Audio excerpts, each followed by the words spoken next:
السلام عليكم ورحمة الله وبركاته. موعد وتوقيت مباراة المكسيك ضد البرتغال، المباراة النارية. منتخب البرتغال منتخب كريستيانو هيكون في مواجهة المكسيك. لكن قبل أي شيء وقبل ما ندخل في تفاصيل المباراة بإذن الله، عايزك تنزل صلى على النبي وتذكر الله علشان انت تاخد ثواب وأنا كمان أخد ثواب.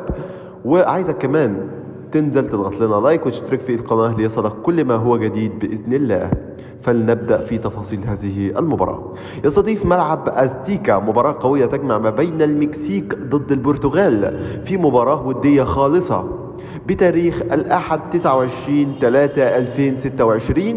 وقت المباراة هيكون بإذن الله الساعة 3 صباحا بتوقيت مصر، الساعة 4 صباحا بتوقيت السعودية، الساعة 2 صباحا بتوقيت تونس والمغرب والجزائر. طيب القنوات الناقلة هتكون ايه؟ قنوات بي ان سبورت.